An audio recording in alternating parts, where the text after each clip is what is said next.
Baik sahabat sekalian, ini adalah tema yang akan kita sama-sama diskusikan. Kita sama-sama diskusikan dalam waktu beberapa menit ke depan begitu. Strategi peningkatan mutu pendidikan melalui TQM. TQM, Total Quality Management itu. TQM itu seperti apa dan bagaimana implementasinya dalam konteks pendidikan. Karena begini, sahabat sekalian, TQM ini sebetulnya lahirnya bukan dari rahim dunia pendidikan. TQM ini lahir dari rahim dunia industri, ya, dari dunia industri yang kemudian coba kita tarik bagaimana implementasinya kalau tarik ke dunia pendidikan begitu. Nah, ini selama beberapa menit ke depan kita akan coba melihat bagaimana apakah akomodatif atau tidak begitu. Nah, berbicara TQM, kita tentu akan berbicara mutu. Makanya kita awali dari strategi peningkatan mutu. Kita harus mengenali dulu mutu itu apa. Ini kita mulai dulu dari mutu tentu. Saya mengambil referensi dari beberapa ilmuwan. Salah satunya adalah pencetus TQM sendiri. William Edward Deming, ini pencetus TQM. Konsep TQM ini orangnya dari Deming. Siapa Deming nanti kita bicara. Oke, jadi kualitas itu apa? Mutu itu apa? Sesuatu yang menjadi harapan pelanggan. Keinginan pelanggan. Ya, harapan keinginan pelanggan ini adalah untuk dalam perspektif demi pelanggan gitu ya. Apa yang menjadi harapan dan keinginan pelanggan ini adalah sesuatu yang harus diperjuangkan sebagai sebuah mutu. Nah, ini sebetulnya mulanya tadi saya katakan dari dunia industri. Di dunia industri itu orang mencari produk yang bermutu. Produk yang bermutu itu yang dihadirkan oleh perusahaan itu adalah yang sesuai dengan keinginan pelanggan tentunya gitu. Ini dalam perspektif Deming. Dalam perspektif Crosby, mutu adalah sebagai kesesuaian terhadap persyaratan. Nah, biasanya ada checklist persyaratan tertentu untuk sebagai sebuah kualifikasi. Ambil contoh yang sederhana, misalnya untuk seorang siswa ketika dia melanjutkan ke sekolah lanjutannya, maka dia ada persyaratan. Seorang siswa ketika ingin lulus, maka ada persyaratan. Calon karyawan ketika masuk ke perusahaan, dia ada persyaratan. Persyaratan-persyaratan itu yang menjadi tolak ukur dari mutu. Jadi ketika sesuai dengan persyaratan atau hal-hal yang ditetapkan di awal, nah itu, maka bisa dikatakan bermutu dalam perspektif Crosby. Lalu yang terakhir, ini juga masih ilmuwan yang berkontribusi terhadap lahirnya teori atau TQM ini, yaitu Juran. Menurut Juran, mutu adalah kesesuaian terhadap spesifikasi. Ya, ketika sebuah produk begitu ya, kita bicara dulu produk karena ini awalnya tadi dari rahim industri, sesuatu yang sesuai dengan spesifikasinya yang dibutuhkan. Nah, ini dikatakan bisa bermutu gitu ya.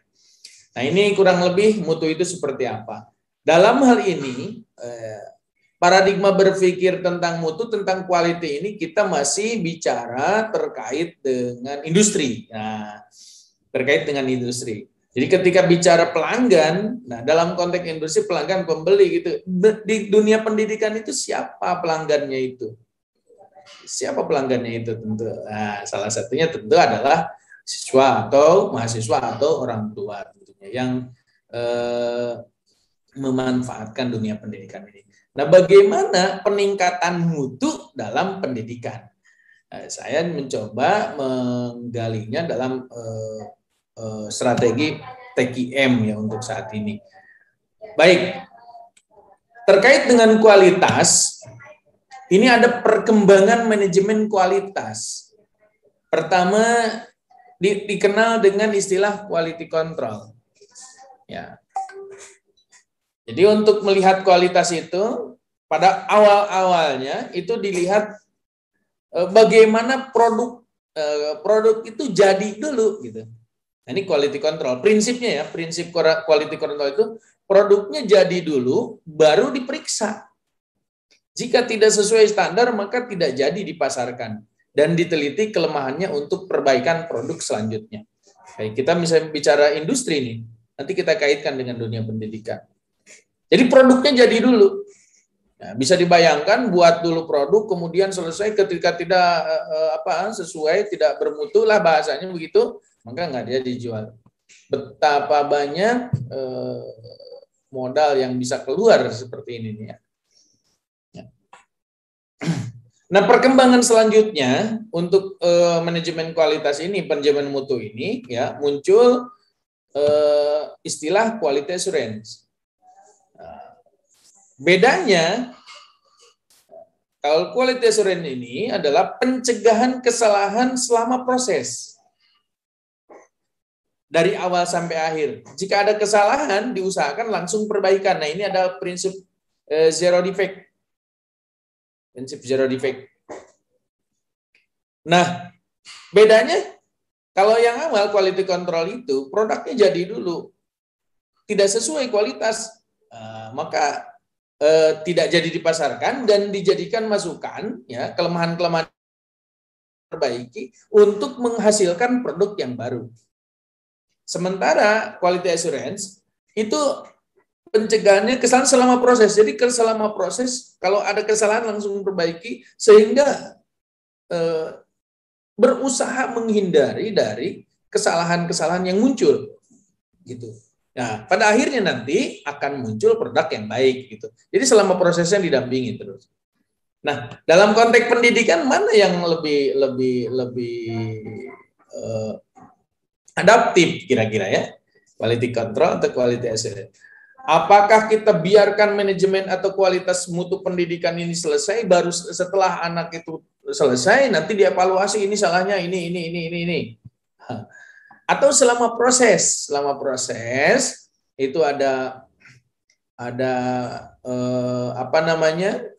perbaikan, ada analisa perbaikan dan sampai di akhir itu hasil mutu yang baik. Mana kira-kira yang lebih adaptif? Namun, kelanjutan pada proses selanjutnya ada muncul manajemen kualitas berbasis TQM tadi yang saya katakan, yang kita akan bicarakan ke depan ini. Nah, ini setelah proses selanjutnya begitu ya, muncul TQM ini. Bagaimana mencegah terjadinya kesalahan dan perbaikan kualitas terus-menerus? Oke, mencegah terjadi kesalahan, ya. Dan perbaikan kualitasnya terus-menerus dengan menyandarkan pada kebutuhan pelanggan.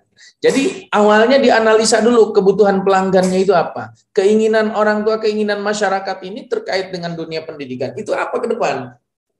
Nah, baru disiapkan begitu. Berbeda dengan yang sebelumnya. Jadi dulu dan baru dianalisa. Nah, kalau ini sistemnya, kalau TQM ini adalah bagaimana melihat kebutuhan pelanggan terlebih dahulu, kemudian produknya itu dalam hal ini dalam pendidikan adalah jasa. Ya, jasa ya. Kalau tadi berbicara kita sudah tarik dari dunia industri ke dunia pendidikan. Kalau di industri itu tentunya bahasanya produk, maka di dunia pendidikan ini adalah jasa, pelayanan jasa dan dilihat dari kemana arah keinginan atau kebutuhan pelanggan itu. Nah, ini sudah mulai masuk ke TQM ya, ke TQM. Jadi seperti itu. Ada beberapa kata kunci pelanggan. Nah, ini akan digaungkan atau disampaikan oleh saya, itu ada bahasa kebutuhan pelanggan, pelayanan pelanggan, ini terkait dengan TQM. Baik, kita lanjutkan. Apa itu TQM? Gitu ya. Apa itu TQM? Seperti apa? Nah, ada 3 kata kunci ada 3 kata dalam TKM ini. Ada 3 kata gitu ya. Total, ya. Keseluruhan sistem. Jadi bukan hanya pimpinan saja, di situ ada bawahan, ada proses, ada input, ada dan seluruh pelanggan. Jadi ini sebuah sistem yang dikajinya itu adalah bukan sub bagian tertentu, tapi secara utuh, universal gitu ya. Itu total. Jadi bagian manajemen ini menyangkut pada semua lini, semua persoalan, semua posisi gitu ya. Kemudian ada quality, karakteristik sesuatu yang memenuhi bahkan melebihi harapan pelanggan. Mutu bahasa kita tadi, ya. Kemudian yang ketiga itu ada manajemen. Apa itu? Proses yang menghasilkan output secara baik dan outcome sesuai dengan kebutuhan pelanggan. Dalam bahasa Indonesia, TKM ini seringkali diistilahkan dengan manajemen mutu terpadu. Gitu ya, MMT, manajemen mutu terpadu, atau TKM sama MMT itu juga bahasanya gitu ya. Nah, jadi adalah sebuah proses ya untuk peningkatan mutu secara total, ya, secara terpadu, secara proses peningkatan mutu secara terpadu. Terpadu itu tidak hanya sub-sub saja, tapi total secara universal, secara keseluruhan begitu. Ini TKM, ya, Total Quality Management. Baik, kita lanjutkan. Masih apa itu TKM? Nah, ini berdasarkan teori Susskind dan Kieser itu mengatakan budaya organisasi yang mendukung pencapaian kepuasan pelanggan.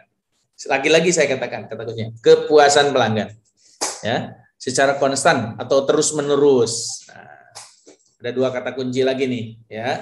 Kata kunci yang kedua, terus menerus. Ya, nanti akan ada muncul lagi di slide-slide selanjutnya terkait dengan keyword-keyword ini.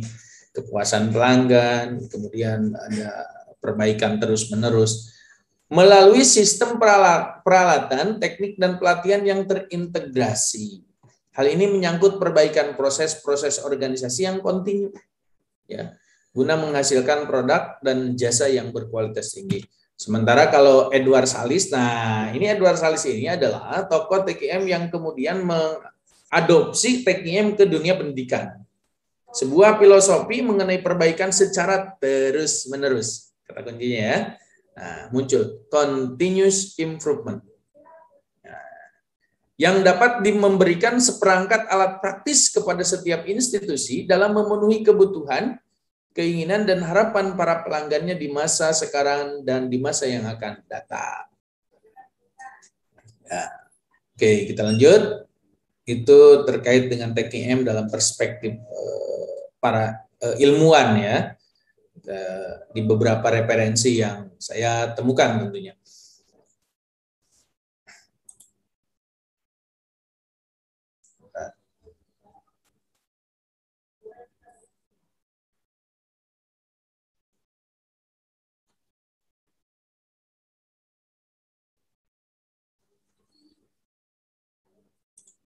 Kita lanjutkan.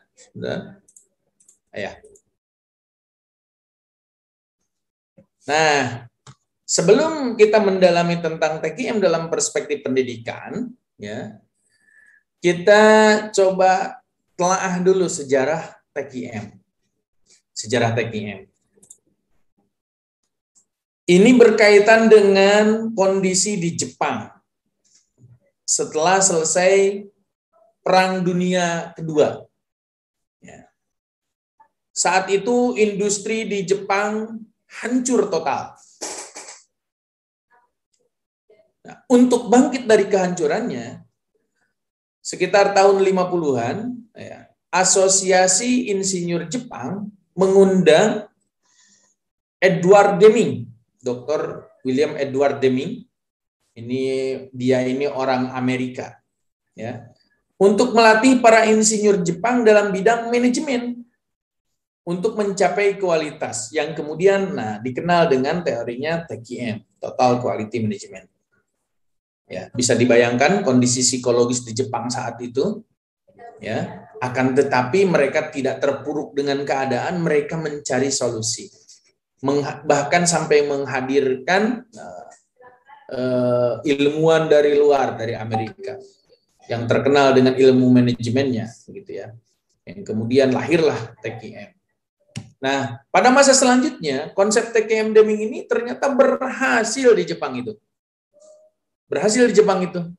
Justru ironisnya, di negaranya sendiri, di Amerika Serikat, itu konsep TKM saat itu tidak mendapatkan perhatian. Kenapa? Karena pengusaha saat itu sedang merasa puas, nyaman dengan posisi yang ada, keberhasilan yang dicapai. Jadi lagi santai-santai aja gitu, posisinya aman. Ini kondisinya kan berbeda dengan di Jepang saat itu ambruk, dan dia ingin coba bangkit. Posisi di Amerika saat itu lagi mapan, kemudian ya TKM juga tidak familiar karena memang posisinya biasa-biasa saja. Nah, akan tetapi ya setelah industri Jepang itu merajai pasar dunia, kita tahu dalam otomotifnya, dalam apa namanya ya produksi otomotifnya luar biasa di Jepang dan seterusnya lah begitu ya. Nah, ternyata ini menjadi bahan pemikiran orang Amerika saat itu. Mereka baru sadar, oh ternyata TKM ini luar biasa. Pencetusnya orang Amerika. Di Amerika itu tidak terlalu dipakai begitu. Nah, orang lain pakai. Nah, justru ya, mereka kaget ternyata TKM ini efeknya luar biasa. Akhirnya mereka mulai mempelajari kembali dan mengimplementasikannya, termasuk dalam dunia pendidikan, begitu. Nah, ini sejarahnya TKM ya, sejarahnya TKM itu. Jadi Deming saat itu ya, dipanggil oleh orang Jepang untuk mengembangkan atau dalam rangka bangkit dari keterpurukan saat itu, gitu. Nah, ini sejarahnya TKM, dan saat itu berarti kita maklumi bahwa ini dalam konteks dunia industri di awal-awalnya gitu ya. Kita lanjutkan. Nah, ada beberapa hal pokok dalam implementasi TKM. Yang pertama, kata kunci tadi pernah saya katakan continuous improvement. Ada perbaikan terus-menerus. Ya, ada perbaikan terus-menerus. Ketika ada perbaikan terus-menerus, maka di situ ada analisa, di situ ada harapan, di situ ada rekomendasi untuk selanjutnya. Nggak diem, dinamis dia kenanya. Tidak puas dengan yang dicapai saat itu. Perbaikannya terus-menerus. Perbaikannya terus-menerus. Yang kedua, ada tadi quality assurance. Ada standar mutunya dulu, gitu ya. Ada standar mutunya. Ya, ketika proses tadi ya, ketika proses itu ada kesalahan mutunya apa yang diperbaiki dan seterusnya, gitu ya. Maka dalam konteks pendidikan visi misi itu menjadi sesuatu yang penting. Bagaimana visi dan misi itu muncul? Maka visi dan misi itu adalah harus disandarkan pada dalam konteks TKM itu harus mengadaptasi terhadap keinginan pelanggan, kebutuhan pelanggan tentunya. Oke. Kemudian yang ketiga, ada perubahan kultur, ada perubahan budaya kerja. Ada perubahan budaya kerja di situ. Ya, namanya juga perbaikan. Ya. Perbaikan itu adalah sesuatu yang tentu dinamis. Nah, maka budaya kerjanya pun harus berbudaya mutu, gitu ya. Harus berbudaya mutu. Nah, bagaimana implementasinya di lapangan tentunya. Nah, ini melibatkan total tadi secara keseluruhan. Dalam konteks pendidikan, di situ ada kepala sekolah, di situ ada dalam perspektif mikro ya, di sekolah gitu ya. Ada kepala sekolah, di situ ada tenaga pendidik, kependidikan, ada pendidik, sampai ke bawah ada OB, ada dan seterusnya gitu. Dia nggak bisa sendirian. Dalam konteks makro, Pendidikan dalam konteks makro, bagaimana visi negara ke depan, ya. Kemudian kalau dulu ada GBHN, kemudian dituangkan dalam beberapa program kerja kabinet, kemudian diturunkan ke peraturan kementerian, ya, dan seterusnya, menjadi beberapa kebijakan pendidikan, gitu ya. Ada perubahan kultur di situ, ada perubahan budaya di situ.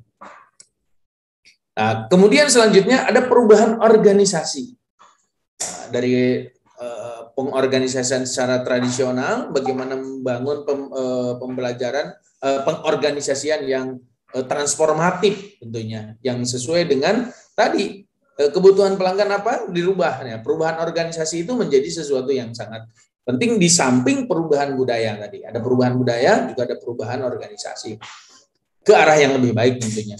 Bagaimana proses regulasi, pendisiplinan dan seterusnya begitu ya, membuat SOP dan seterusnya. Nah, kemudian yang kelima, mempertahankan hubungan dengan pelanggan. Jadi nggak bisa kita hanya berpikir bahwa tujuan visi itu dibangun oleh lembaga saja. Dia harus mengadaptasi dunia luar. Ke depan itu kebutuhannya apa masyarakat itu, gitu ya. Nah, salah satunya adalah kebutuhan pelanggan itu adalah bagaimana pendidikan menjadi jembatan untuk siswa adaptif terhadap perubahan zaman misalnya. Nah, maka lembaga pendidikan dia harus mempelajari perubahan ke depan itu seperti apa. Apa yang dibutuhkan generasi di masa yang akan datang, maka harus diadaptasi. Ya. Semua budaya kerja di lembaga pendidikan itu visinya dan seterusnya, termasuk sampai strateginya, itu diarahkan pada keinginan atau kebutuhan pelanggan ke masa yang akan datang itu. Nah, ini beberapa hal pokok dalam implementasi TQM, gitu ya, dalam total quality management.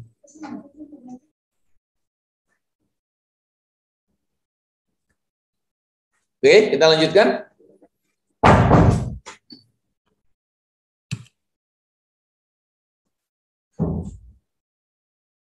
Manfaat TQM dalam dunia pendidikan, ya, ada beberapa manfaat ketika TQM diimplementasikan dalam dunia pendidikan.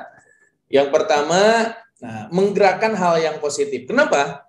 Karena begini, dengan menggerakkan nilai, moralitas, karakter, ataupun akhlak, ya, ini apa? Artinya ulang ya. Jadi bahwa hal-hal itu kan hal positif. Menggerakkan nilai menjadi lebih baik kan gitu ya. Jadi ketika ada analisa bagaimana apa yang harus diperbaiki, perbaikan terus-menerus kan gitu. Ini kan menggerakkan sebuah nilai karakter atau moralitas atau akhlak. Sehingga sumber daya manusia yang ada di lingkup itu tergerak untuk senantiasa melakukan sesuatu yang lebih baik.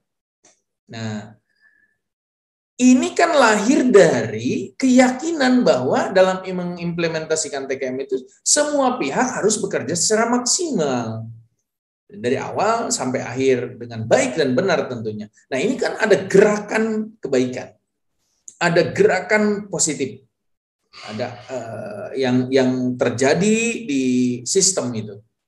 Nah, ini manfaatnya dalam dunia pendidikan. Ada gerakan yang mengarah pada hal-hal yang positif, hal-hal yang kebaikan, yaitu perbaikan menuju lebih baik tentunya. Yang kedua, memuaskan pelanggan. Dengan TQM, lembaga jadi tahu apa kebutuhan atau harapan pelanggan. Sehingga lembaga bisa fokus memenuhi harapan tersebut. Nah, kepuasan pelanggan itu menjadi tujuan akhir dalam TQM ini. Maka pelanggan menjadi wasit terhadap mutu.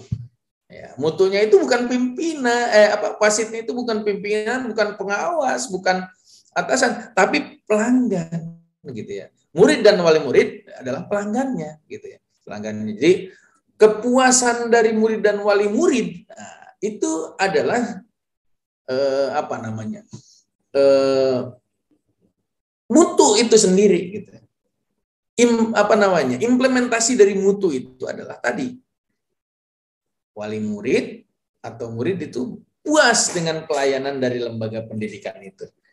Puas dalam konteks mikro puas pelayanan dari sekolah, dalam konteks meso tengah-tengah gitu ya, puas dengan regulasi kebijakan pendidikan di tingkat daerahnya gitu misalnya atau provinsi. Dalam tingkat makro, masyarakat puas dengan kebijakan pemerintah pusat terkait dengan pendidikan. Gitu. Ada sekarang kan konsep merdeka belajar yang digaungkan oleh pemerintah pusat. Ini kan kebijakan berdasarkan analisa-analisa dari kebutuhan pelanggan ke depan. Ya, ada yang disebut dengan DUDI, dunia usaha, dunia industri. Bagaimana lembaga pendidikan ini adaptif terhadap DUDI, ya, dunia usaha dan dunia industri begitu. Kemudian yang ketiga, mencegah hal yang buruk. Mencegah hal yang buruk. TKM merupakan perluasan dan pengembangan dari jaminan mutu, ya, atau quality assurance. Sehingga dengan TKM lembaga berusaha bebas dari kesalahan atau zero defect itu tadi. Nah ini TKM ini memaksa, begitu ya, memaksa kita manajemen sistem untuk kemudian selalu terhindar dari hal-hal yang buruk, yang tentu merugikan pelayanan, merugikan mutu tadi gitu ya. Nah, jadi setidaknya ada 3 manfaat ketika kita mengimplementasikan TKM dalam dunia pendidikan. Menggerakkan hal-hal yang positif, kemudian bisa memuaskan pelanggan dan mencegah dari munculnya hal-hal yang buruk ya selama proses, tentunya selama proses. Begitu. Kita lanjutkan. Nah, sebelum ke langkah TKM, tadi dikatakan ada kita memuaskan pelanggan. Berarti kita harus tahu dulu bagaimana memetakan mutu, gitu ya. Bagaimana memetakan mutu terlebih dahulu sebelum mengimplementasikan TKM ini. Ada banyak cara, ada banyak strategi. Di antaranya adalah strateginya benchmarking. Benchmarking ini adalah salah satu. Bisa yang lain, misalnya evaluasi di sekolah, EDS, gitu ya. Ada MONEF, monitoring dan sebagainya. Nah, salah satu yang familiar dalam konsep TKM itu adalah benchmarking. Ini salah satu upaya TKM. Apa itu? Proses pengukuran produk dan layanan yang dilakukan secara terus-menerus dengan cara studi banding, gitu. Jadi kita bisa tahu posisi mutu kita saat ini adalah ketika kita bisa membandingkan, ya, membandingkan dengan yang lain tentunya. Nah, kabar baiknya TKM ini, ya, TKM ini tidak hanya dimiliki oleh lembaga pendidikan yang dalam tanda kutip mahal, dalam tanda kutip pendidikan yang bonafide, ya, atau TKM ini sudah hanya diimplementasikan atau khusus untuk sekolah-sekolah yang berbayaran tinggi, tidak, gitu ya. Tidak. Jadi TKM ini sesungguhnya bisa dimiliki oleh siapapun lembaganya. Yang jelas dia punya kemauan untuk terus-menerus melakukan perbaikan-perbaikan, itu saja. Jadi tidak dalam posisi TKM ini adalah sistem yang dibangun oleh lembaga bonafide. Tidak. Ya. Dan dari posisi manapun bisa dimulai. Sekolah baru, sekolah yang muridnya di pinggiran atau posisinya secara geografis di pinggiran, bisa dimanapun. Jadi nggak mesti gimana, dan tidak menjadi sebuah apa, ketika dengan TKM itu dalam posisi dia harus dari startingnya itu dari posisi tinggi, misalnya tidak. Akreditasi A baru menggunakan TKM, tidak gitu. Jadi yang biasa-biasa juga, sebetulnya kan semangatnya.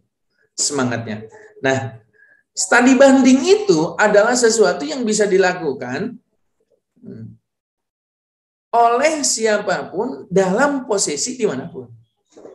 Jadi studi banding itu bukan sesuatu yang bisa hanya dilakukan oleh lembaga pendidikan berstatus tinggi misalnya gitu ya, Konapi dan seterusnya, tidak gitu. Ada. Nah, makanya ada beberapa model benchmarking. Ada empat model benchmarking. Pertama, internal benchmarking. Apa itu? Membandingkan operasi-operasi di antara fungsi-fungsi dalam organisasi sendiri. Ya, misalnya contoh antar cabang. Jadi masih di lingkup sendiri, bisa antar cabang, bisa antar jurusan, bisa antar seksi begitu, yang masih di lingkup internal.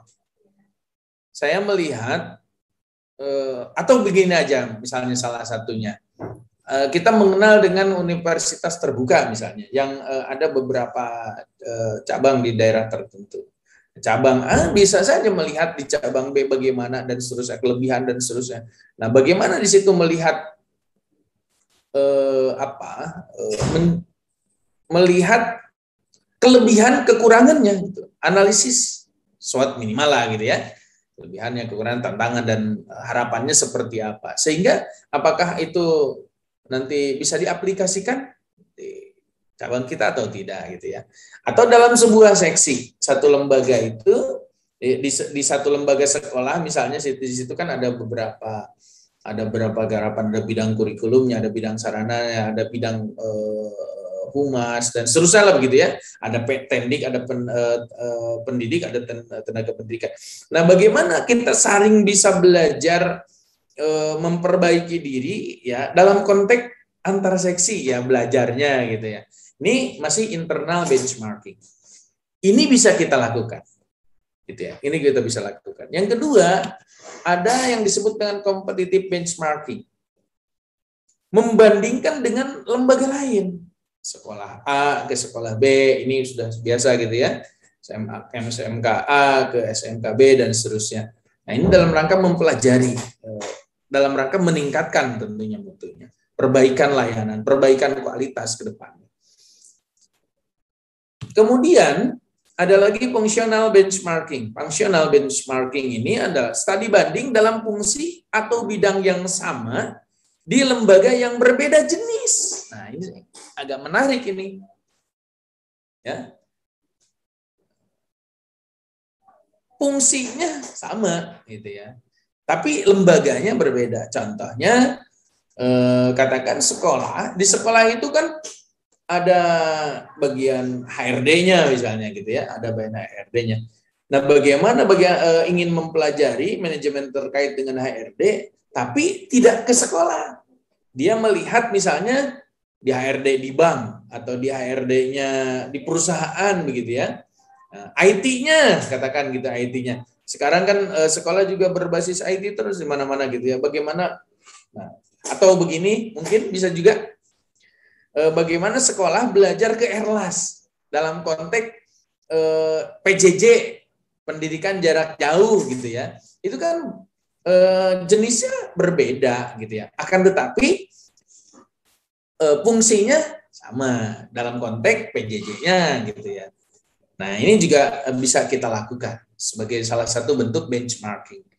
Kemudian yang keempat itu ada generic benchmarking. Nah, kalau ini studi banding ke lembaga yang berbeda jenis, nah, contohnya ya sekolah belajar ke bank dalam konteks manajemennya secara umum gitu ya, bisa gitu. Bagaimana leadership-nya, bagaimana pelayanannya, gitu ya. Bagaimana kita melihat bank melayani nasabah, diimplementasikan nilai-nilai budayanya itu, gitu ya, nilai-nilai pelayanannya itu oleh sekolah melayani siswa, melayani orang tua dan seterusnya, gitu ya. Atau bisa jadi ke rumah sakit, bagaimana mereka melayani pasien, gitu ya. Komunikasinya seperti apa, manajemennya seperti apa, bisa juga, gitu ya. Nah, ini keempat hal ini ya bisa dilakukan sebagai TKM dalam rangka mempelajari bagaimana posisi mutu kita dan mutu kedepannya seperti apa, gitu ya. Gitu. Nah, ini harus tentu dipelajari. Kita bisa tahu keinginan pelanggan itu salah satunya ya seperti ini. Salah satu caranya. Ada cara lain seperti saya katakan tadi, ada evaluasi diri dan seterusnya, itu bisa juga dijadikan sebagai sebuah acuan, gitu ya, sebagai sebuah acuan.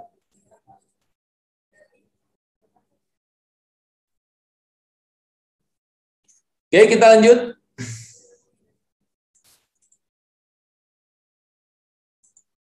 Nah, setelah kita mencoba menelaah pra-TKM ini, tadi salah satu strateginya adalah benchmarking yang bisa kita lakukan ya.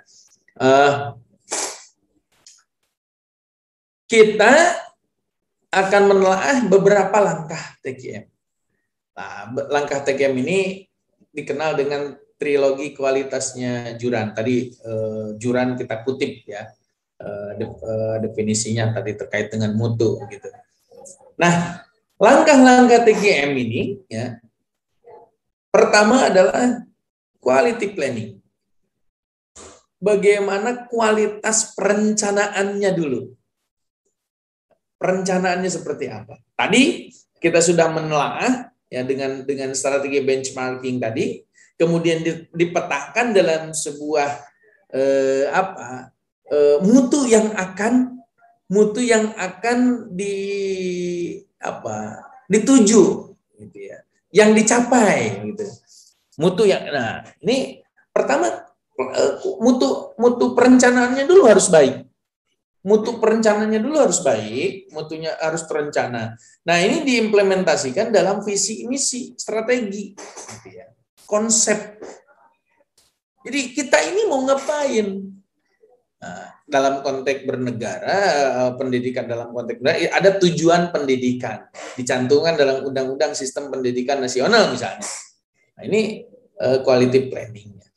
Pada saat lembaga pendidikan ingin mengarah pada TKM, perencanaannya dulu ditata. Mau ngapain? Ke depan targetnya apa? Ya. Setelah itu baru ada quality control. Ya. Bagaimana memastikan mutu itu berjalan atau pengendalian. Ini pengendaliannya ya. Pengendalian terhadap mutu itu, gitu. Jadi mengendalikan agar sesuai dengan proses tadi, ya. Termasuk kalau dalam quality assurance tadi adalah zero defect, gitu ya. Itu memastikan tidak ada kesalahan ketika proses itu. Ketika ada langsung ada perbaikan tentunya. Nah, quality control di situ. Jadi setelah quality planning, perencanaannya sudah matang, perencanaan mutunya sudah bagus. Maka langkah selanjutnya adalah bagaimana pengendaliannya itu, gitu, atau kontrolnya itu, pengendalian itu harus juga bagus. Gitu. Oke, kita lanjutkan.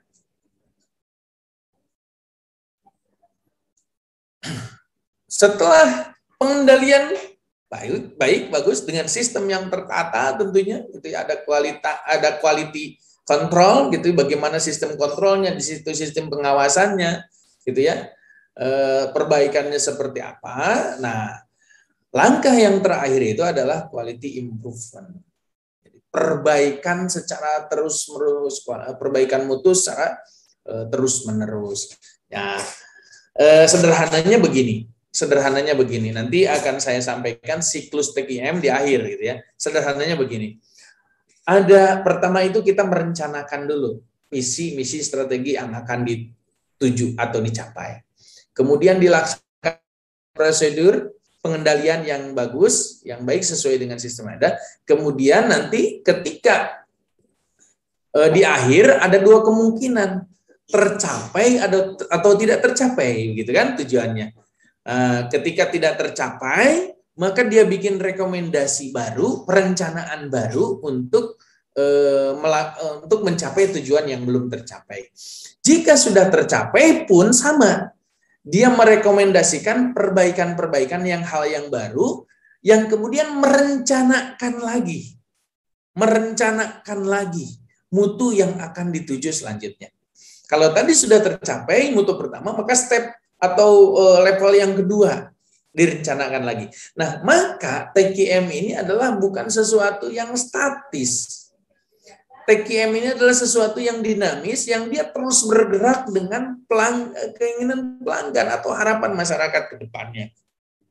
Gitu ya. Ingat, perlu dicatat bahwa sebetulnya dalam konteks pendidikan, bahwa tujuan akhir itu, ya, tujuan akhir pendidikan itu tidak selamanya bersifat adaptif terhadap perkembangan duniawi. Ya, ada juga yang pelanggan itu ingin bagaimana siswa itu berkarakter positif misalnya gitu ya. Nah, posisi karakter positifnya itu seperti apa? Ini bergerak terus. Saat ini tercapai karakter kan harus ditingkatkan lagi. Ada sikap kedisiplinan, ada dan seterusnya gitu ya. Ada tanggung jawab, ada kepercayaan dirinya dan seterusnya. Itu kan dinamis gitu. Dinamis. Nah, begitupun dalam konteks dunia adaptif terhadap dunia industri. Bagaimana dunia industri itu mengharapkan misalnya lulusan itu katakan punya kompetensi komunikasinya bagus. Ternyata lembaga saat ini dunia pendidikan membaca itu, maka kemudian diadaptasi bagaimana berkomunikasi dengan baik. Kemudian berhasil. Nah, ke depan direncanakan lagi komunikasinya bagus, pengembangan komunikasinya seperti apa, atau skillnya misalnya yang lainnya, atau karakternya, atau knowledge-nya, gitu ya, atau performance-nya gitu, yang mana? Nah, ini tentu terus dianalisa apa kira-kira yang menjadi kebutuhan dia masa yang akan datang tentunya, gitu ya. Pelanggan menjadi tolak ukur, ya, kebutuhan pelanggan menjadi tolak ukur. Dunia industri termasuk salah satu saja sebetulnya, salah satu saja gitu ya. Baik, kita lanjutkan. Nah, ada makanya 3 kata kunci dalam TQM ini. Pertama tadi ya, saya katakan berkali-kali, ini semacam password atau keyword gitu ya, kata kunci. Pertama dalam TQM adalah continuous improvement. Gitu ya. Perbaikan secara terus-menerus tanpa henti. Ya. Jadi jangan puas dengan hasil yang sudah dicapai. Kemudian ada fokus pada pelanggan. Fokus pada pelanggan, bukan fokus pada pemilik lembaga, bukan. Tidak juga fokus pada harapan dari target pemerintah, tapi ke pelanggan. Nah, nanti fokus pada pelanggan ini akan menjadikan standar mutunya nantinya. Kemudian fokus pada mutu, baru fokus pada kualitasnya. Jadi 3 hal ini yang menjadi kata kunci dalam TQM. Continuous improvement, customer focus, dan quality atau mutu, ya, kualitas begitu ya. Nah, 3 hal ini yang perlu dicatat menjadi yang penting dalam implementasi TQM. Baik, kita lanjutkan. Nah, hal yang penting tadi, salah satu hal yang penting dari 3 kata kunci itu adalah continuous improvement, perbaikan secara terus-menerus. Ada 5 prinsip. Ada 5 prinsip dalam continuous improvement itu.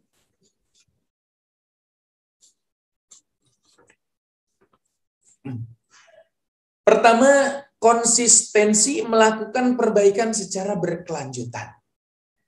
Jadi setelah memperbaiki bukan berarti puas selesai dengan perbaikan itu, tapi terus senantiasa nggak puas dengan apa yang sudah didapatkan, gitu ya. Tidak puas dengan sesuatu yang sudah didapatkan, walaupun sudah baik. Apalagi perbaikan, apalagi terus menerus. Nah, ini prinsip dari continuous improvement yang pertama. Senantiasa tidak berhenti dia ada untuk melakukan perbaikan-perbaikan. Kemudian prinsip yang kedua, pelatihan peningkatan sumber daya manusianya secara berkelanjutan.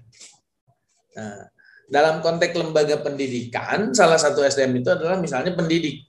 Ujung tombak pendidikan itu adalah pendidik, guru di situ. Nah, tidak cukup hanya sekali saja guru itu diberikan pelatihan, tidak harus terus menerus, tidak bisa sekali dua kali, gitu ya. Sebentar.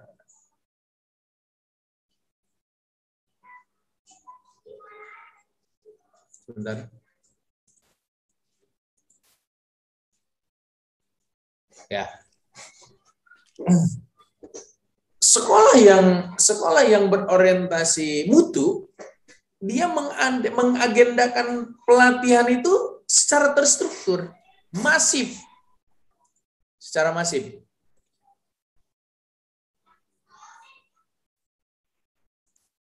Sebentar.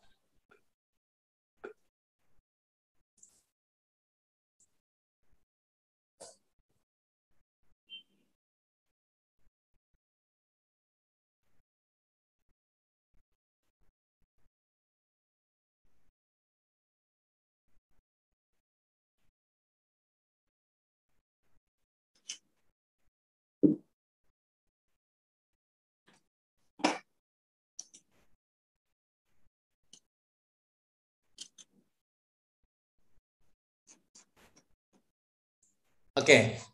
Nah, pelatihan itu menjadi sesuatu yang penting, kebutuhan dalam konsep TKM. Anda yang sekarang menjadi guru, Anda yang sekarang memiliki lembaga pendidikan, maka agenda-agenda peningkatan kompetensi itu menjadi sebagian penting, gitu ya. Dan harus masif. Ya. Jangan-jangan pelatihan hanya buat guru saja, misalnya pelatihan untuk OB-nya ada enggak, gitu ya. Untuk tenaga pendidikannya ada enggak, gitu ya, dan seterusnya. Ini harus dilakukan secara masif dan terukur, terstruktur, gitu ya. Kemudian yang ketiga, setiap individu terlibat dalam perbaikan berkelanjutan. Nah, ini juga yang harus saya garis bawahi. Terkadang begini, keinginan besar itu hanya ada bermuara di pimpinannya saja, gitu ya. Pimpinannya bagus, punya keinginan besar, tapi nggak bisa diturunkan, dijabarkan ke bawah misalnya. Atau bisa jadi terbalik. Dalam konteks di bawah, ada keinginan besar secara untuk memperbaiki mutu, tapi kurang direspon misalnya dengan lembaga atau pimpinan, gitu ya. Nah, nggak bisa seperti itu. Atau ada beberapa subsistem yang dia anti dengan perubahan, gitu ya. Contoh misalnya pimpinan udah bagus, guru juga sudah bagus, ya, tapi tenaga kependidikannya misalnya, atau sebagian dari tenaga kependidikannya, atau sebagian dari sumber daya manusianya, gitu ya, cenderung tidak adaptif dengan perubahan. Nah, ini nggak bisa. Jadi semuanya, karena itu tadi kan bahasanya total quality management. Total itu menjadi bagian integral atau sesuatu yang sifatnya universal, tidak bisa hanya sendiri-sendiri begitu. Secara keseluruhan masif. Kemudian yang keempat, ya, prinsip yang keempat itu menetapkan tujuan sebagai patokan perbaikan berkelanjutan. Jadi saat ini kita menentukan tujuan apa, tercapai, bikin tujuan yang kedua, tercapai, bikin tujuan yang ketiga, dan seterusnya.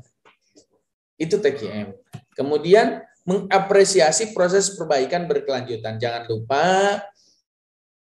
dalam konteks pimpinan pendidikan, pada saat ada proses perbaikan itu apresiasi.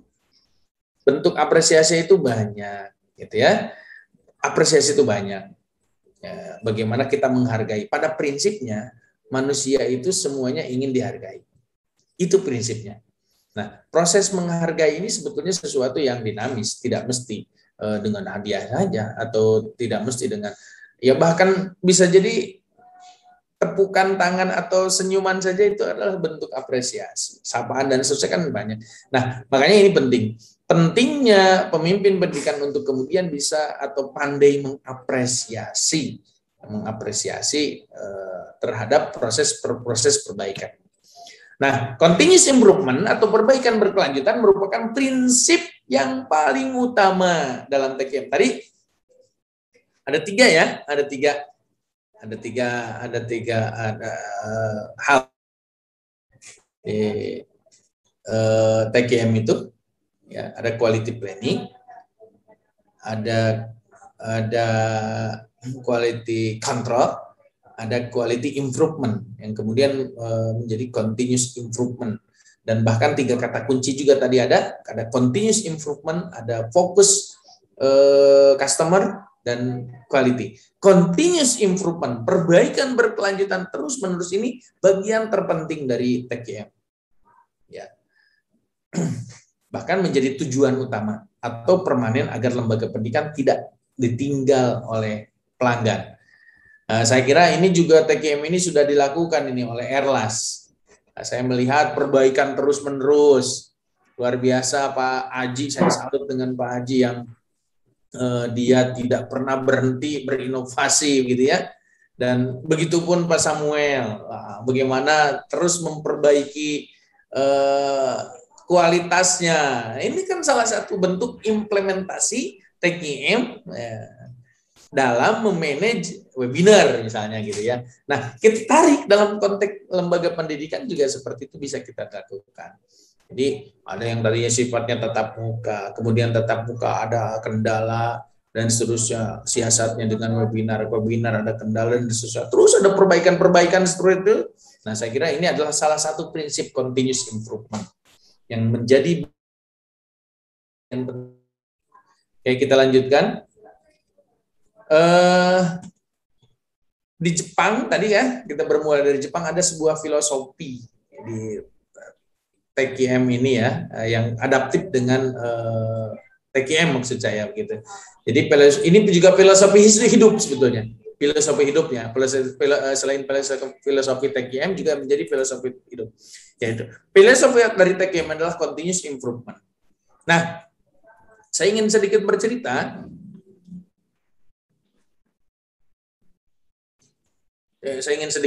Bahwa ternyata filosofi TQM atau continuous improvement ini dalam konteks TQM ada salah satu filosofi hidup yang sangat bermakna, yaitu konsep Kaizen.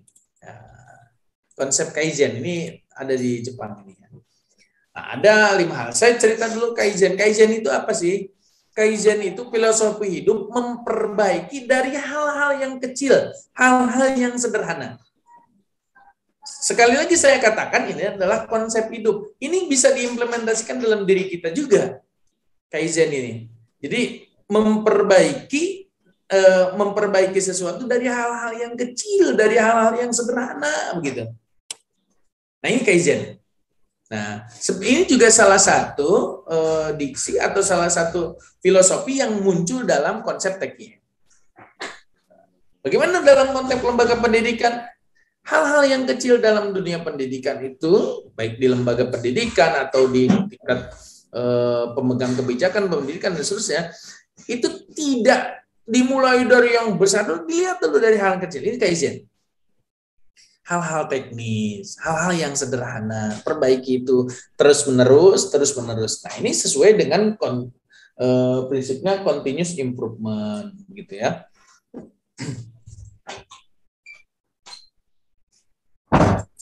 Oke, kita lanjutkan. Nah, dalam konsep atau filosofi Kaizen ini, ya, ada beberapa hal yang menjadi bagian penting. Pertama ada teamwork, nah, kerjasama tim. Nah, ini menjadi sesuatu yang harus dikuatkan dulu, harus dikuatkan. Tidak bisa TKM, tidak bisa continuous improvement itu berjalan sendiri-sendiri, total dari bahasanya. Kemudian ada disiplin diri. Nah, ada disiplin diri. Masing-masing bagian di sistem itu mendisiplinkan dirinya. Jangan menunggu didisiplinkan oleh orang lain begitu. Sebagai staff dia punya rule yang sudah disepakati, tinggal melaksanakan. Nah ini sebetulnya. Pada akhirnya teamwork juga berpengaruh. Apa? Jadi pada saat tertentu tentu kerjasama tim ini bisa saling mengingatkan terhadap personal disiplinnya itu ya. Kemudian apalagi? Improve moral, peningkatan moralitas. Peningkatan moralitas itu penting dalam konsep Kaizen itu ya. Ada di sana termasuk perbaikan karakter ya. Kemudian ada lagi quality circle, mata rantai kualitas atau mutu. Jadi ketika mutu tadi sudah tercapai, muncul mutu selanjutnya yang dicapai lagi, mutu selanjutnya yang dicapai, dan seterusnya gitu. Jadi menjadi mata rantai yang berkelanjutan ya. Kemudian yang terakhir, suggestion for improvement, ini adalah rekomendasi perbaikan selanjutnya. Jadi dari proses yang ada, dievaluasi, muncul rekomendasi perbaikan, direncanakan lagi, diimplementasikan lagi, kemudian termasuk kontrol lagi, muncul hasil, jadi rekomendasi lagi, dan seterusnya gitu. Nah ini konsep Kaizen. Konsep Kaizen ini juga bisa kita implementasikan dalam kehidupan kita sehari-hari. Memperbaiki dari hal-hal yang kecil, memperbaiki dari hal-hal yang sederhana, gitu, yang terdekat, yang paling mudah dulu. Nah ini Kaizen namanya. Baik, kita lanjutkan. Nah dalam konteks continuous improvement,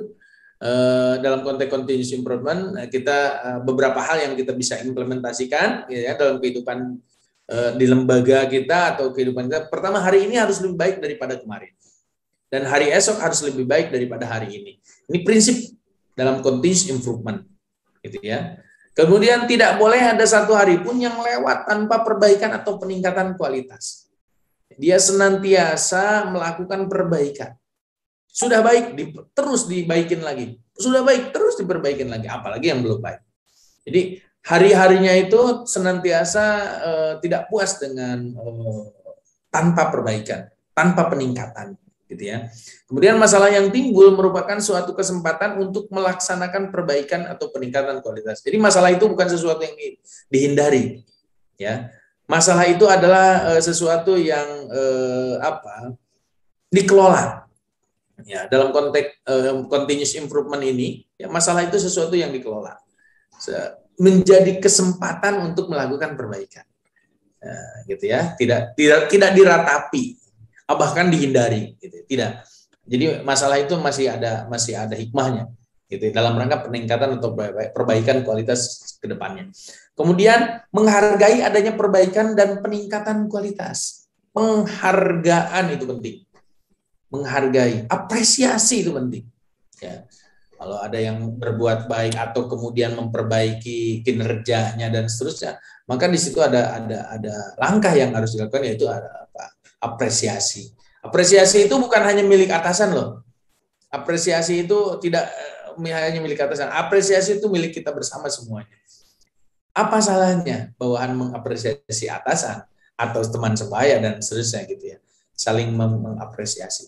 Dan yang terakhir adalah perbaikan atau peningkatan kualitas tidak harus memerlukan investasi yang besar. Tadi saya katakan konsep TKM ini sebetulnya tidak hanya untuk lembaga pendidikan yang berafid, tidak.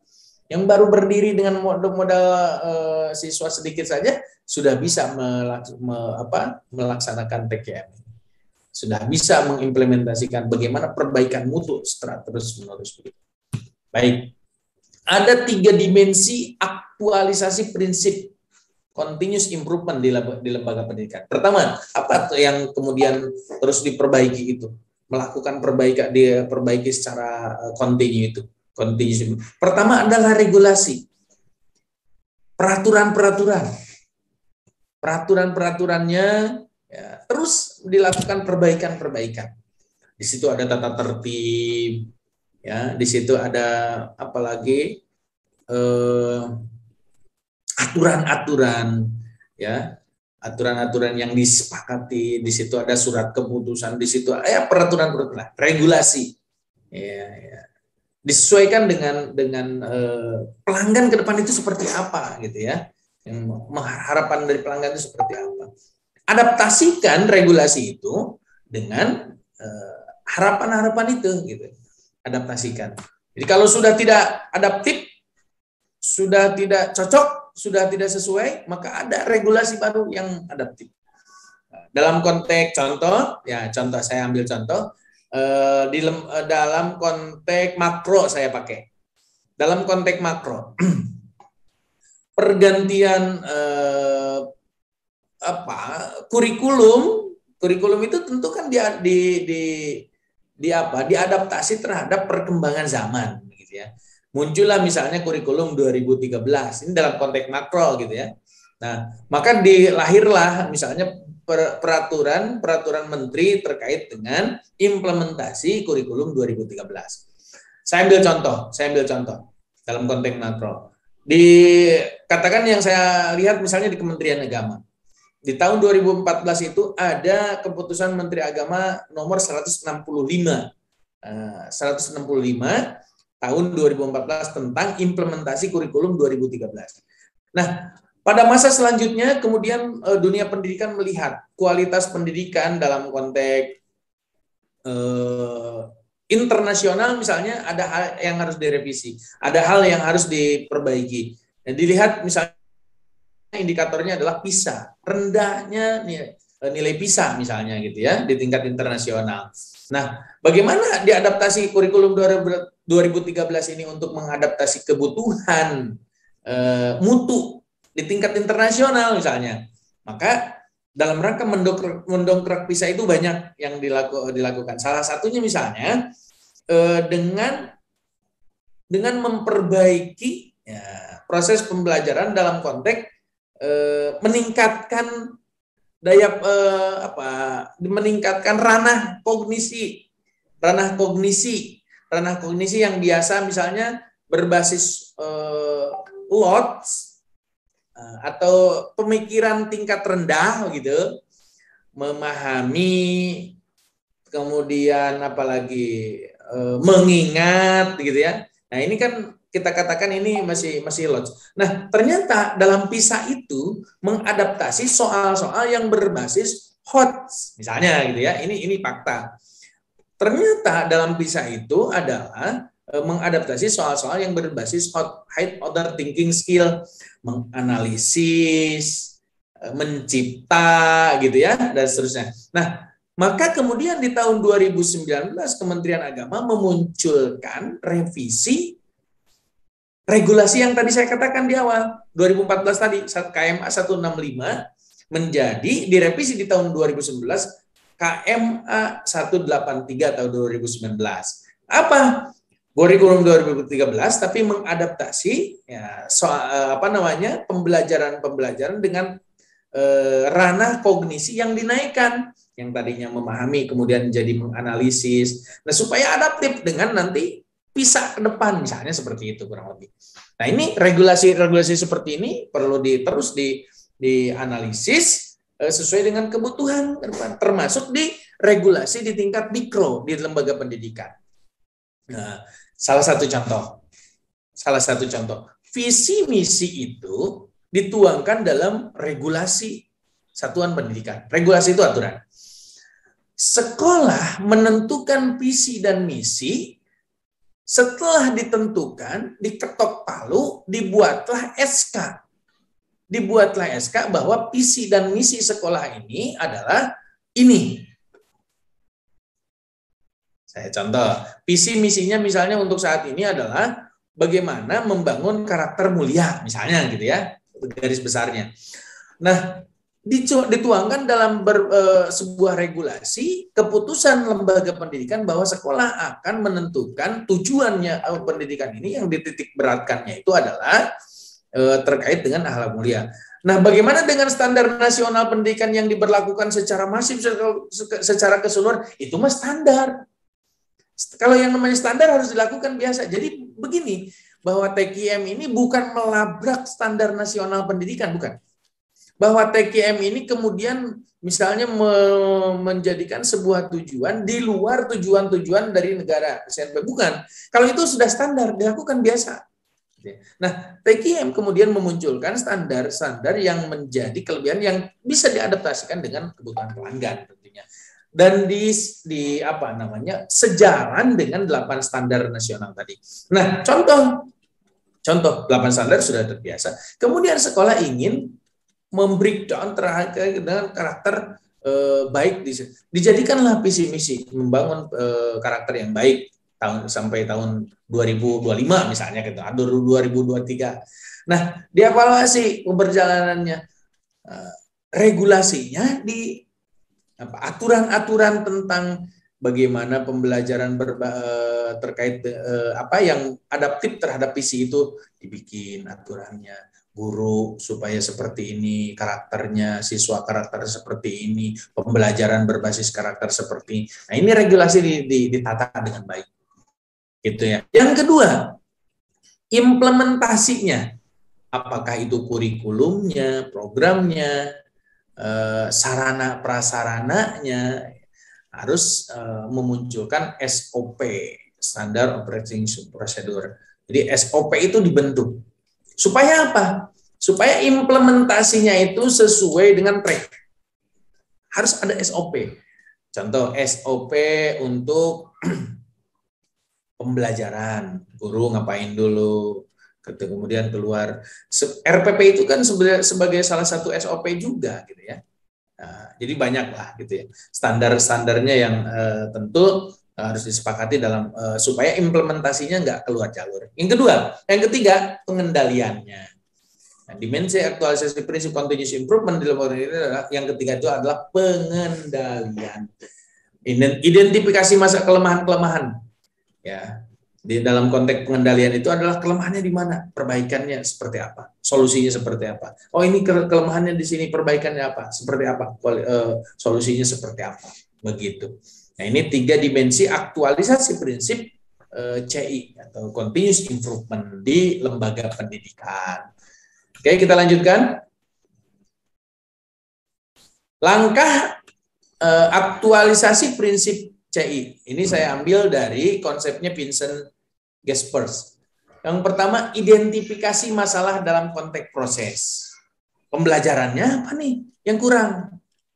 Metodenya apa? Sarana prasarananya? Dalam konteks SDM, apakah gurunya? Apakah tenaga kependidiknya? Apa OB-nya? Gitu. Identifikasi masalahnya di mana? Gitu. Supaya muncul solusinya mudah. Ya, dalam konteks prosesnya seperti apa? Ini kok nggak berjalan? Ini mandek, gitu ya. Ada masalahnya di mana? Nah, identifikasi. Kemudian yang kedua, identifikasi dan mendokumentasikan prosesnya.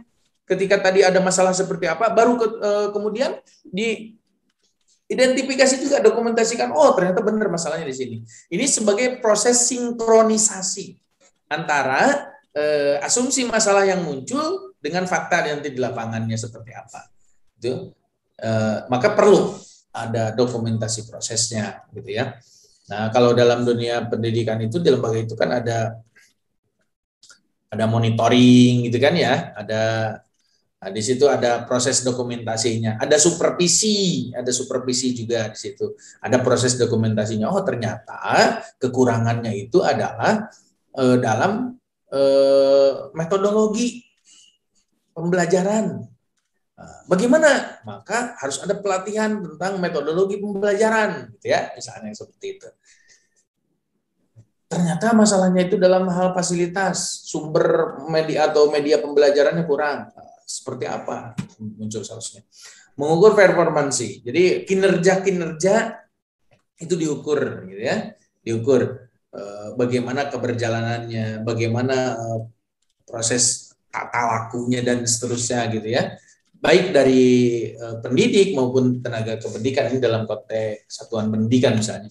Lalu memahami terjadinya suatu masalah dalam konteks proses. Setelah kita tahu masalahnya seperti apa, didokumentasikan masalahnya di mana, titik lemahnya di mana, lalu kita pahami ini kenapa muncul masalah seperti ini, gitu ya? Ada apa? Persoalannya kenapa, gitu ya? Kenapa bisa muncul di masalah seperti ini? Lalu mengembangkan dan menguji ide-ide, muncul solusi. Saya ambil contoh, konsep ini sebetulnya nggak jauh beda dengan kalau guru melakukan dengan PTK sebetulnya kalau di guru. Penelitian tindakan kelas. PTK itu, penelitian tindakan kelas itu kan berbasis masalah. Masalahnya apa? Siswa, misalnya selama pembelajaran itu nggak pernah ada yang nanya, berarti masalah komunikasi. Lalu muncul ide kita, oh kalau begitu pakai saja metode presentasi, misalnya kan gitu, metode presentasi. Nah, nanti anak terpaksa menjadi ngomong. Nah, contoh begitu. Nah, ide-idenya diuji coba. Nah, hasil dan tidaknya itu kan urusan belakangan. Nah, inilah konsep continuous improvement itu seperti itu. Gitu. Kita lanjut, yang terakhir yang keenam adalah implementasi dari solusi dan evaluasi. Setelah uji coba, ide-idenya bagus, teruji, implementasikan. Solusi yang itu. Jangan hanya sekedar solusi muncul setelah itu nggak dipakai. Udah, nggak ngaruh. Perbaikan apa nantinya kalau begitu? Ya, oke, kita lanjutkan. Langkah-langkah pimpinan dalam implementasi continuous improvement. Begini, tadi saya sudah masuk pada wilayah kebijakan sebetulnya, karena TKM ini adalah sesuatu yang harus dilakukan secara bersama-sama dan tentu diinisiasi oleh pimpinan, gitu ya. Nah, dalam konteks ini pimpinan lembaga pendidikan sebagai manajer tentunya dia harus punya concern yang tinggi terhadap keberjalanan TKM ini. Ya, pertama, yang harus dilakukan itu adalah pendelegasian. Memberikan kepercayaan dan kewenangan kepada pendidik dan tenaga kependidikan sesuai fungsi dan porsinya. Gitu. Jadi jangan dikerjain sendiri aja, ada pendelegasian di situ. Bagaimana pendelegasian yang baik, gitu ya. Nah, untuk apa? Untuk melakukan perbaikan dan peningkatan mutu dalam bentuk program yang jelas. Ada pendelegasian, dimulai dari bikin teamwork, kemudian ada tim penjamin mutu internal, gitu ya. Nah, nanti bagi-bagi tugas, schedule job desk-nya jelas, dia melakukan apa dan seterusnya gitu. Jangan dilakukan oleh sendiri atau sebagian saja, harus semuanya. Kemudian ada pengapresiasian. Mengapresiasi apa yang sudah dilakukan, mengapresiasi ungkapan terima kasih kepada semua pihak yang berkontribusi dalam proses perbaikan berkelanjutan sebagai bentuk motivasi dalam perbaikan mutu lembaga, gitu ya.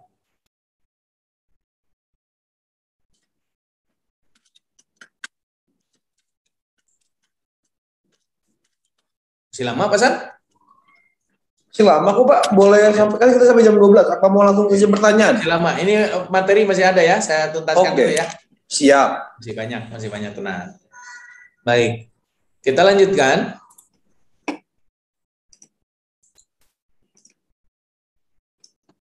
Nah, terkait masih dengan kepemimpinan tadi ya. Ini sudah masuk pada ranah kebijakan kepemimpinan. Karakteristik pemimpin yang bermutu ini sangat menunjang terhadap proses berjalannya TKM di lembaga pendidikan. Yang pertama, pemimpin yang bermutu itu dia senantiasa menanamkan nilai-nilai spiritualitas, gitu ya. Apa sih nilai-nilai spiritualitas? Karakter baik itu ditampilkan, ditanamkan, dan diinternalisasikan. Ya, diinternalisasikan. dalam sebuah sistem lembaga tentunya. Kenapa? Ini dia jadi role model untuk bawahannya gitu ya. Jangan sampai ada wah atasannya juga misalnya tidak memberikan kedisiplinan yang baik, kan itu udah hancur tuh TKM nantinya. Jadi tanamkan nilai-nilai spiritualitas gitu ya. Di situ ada kejujuran, di situ ada moralitas dan seterusnya gitu ya. Yang kedua, karakter pemimpin yang bermutu itu adalah apa? Berorientasi pada masa depan. Berorientasi pada masa depan. Dia visioner. Ya, dia berpikir jauh ke depan, tidak berpikir saat ini, gitu ya. Ke depan apa? Peluang-peluang dan harapan dan tantangan ke depan itu dia selalu analisa. Ya. Tantangan ke depan itu seperti apa? Makanya muncul kan pemikiran pendidikan abad 21. Wah, ini udah jauh ke depan gitu ya. Nah, bahkan sekarang penetrasi perubahannya itu kan luar biasa saat ini. Penetrasinya luar biasa, sangat dinamis dan serba cepat. Serba cepat saat ini. Saya katakan pada sahabat semua bahwa kita sudah masuk pada era ketidakpastian saat ini. Jadi segala kemungkinan itu harus dipersiapkan. Apa yang saya maksud dengan era ketidakpastian? Saya ambil contoh yang sederhana saja. Sampai saat ini tidak ada kepastian, misalnya kapan tatap muka itu di sekolah diberlakukan. Itu kan tidak pasti, sesuatu yang tidak pasti. Besok ngapain, besok dan susah itu. Nah, perubahannya begitu cepat. Perubahannya begitu cepat. Nah, kita harus adaptif dengan betapa cepatnya perubahan. Teknologi menjadi sesuatu yang luar biasa, dinamisnya begitu ya. Harus adaptif dengan perubahan. Kemudian berorientasi pelayanan. Ya. Jadi pemimpin yang bermutu itu adalah dia yang selalu mendengarkan apa keinginan dari harapan orang lain, harapan pelanggan, harapan mitra gitu ya. Berbasis pelayanan. Jadi melayani, bukan dilayani. Awas tuh. Jadi pemimpin yang bermutu itu bukan yang dilayani, tapi dia berusaha melayani. Ya. Ini ada perubahan paradigmatik dari pemimpin yang dilayani menuju pemimpin yang melayani. Kemudian yang keempat, orientasi pada modal intangible. Intangible itu sifatnya ide, sumber daya, tidak sifatnya materialistik. Bukan tangible materi. Ini nanti arahnya itu muncul ke pemimpin yang transformatif dengan pemimpin yang transaksional. Ini munculnya ke situ arahnya. Kepemimpinan yang transaksional, dia selalu berpikir materi. Dia selalu berpikir materi. Umpan balik, imbal balik gitu ya. Nah, kalau intangible nanti arahnya memunculkan kepemimpinan yang transformatif. Dia berbasis idenya seperti apa, visioner nanti ke depannya. Arahnya ke pengembangan, arahnya ke perbaikan, ya, arahnya kepada pelayanan nantinya kenanya. Jadi tidak, ini sebetulnya masih terkait tiga yang tadi dengan nomor 3. Kemudian yang kelima, orientasi pada keunggulan dan daya saing, gitu ya, keunggulan dan daya saing. Nah ini karakteristik pemimpin yang bermutu, yang mudah-mudahan ini bisa adaptif dengan adaptif dengan total quality management tadi, gitu ya, membangun, melayani, kemudian melakukan perubahan-perubahan secara berkelanjutan, perbaikan-perbaikan secara berkelanjutan. Gitu. Baik, kita lanjut. Nah ini kata kunci sebetulnya dari semua yang kita bicarakan hari ini. Konsep TKM ini adalah tertuang dalam siklus TKM. Ya. Ini ya dari semua slide yang ada.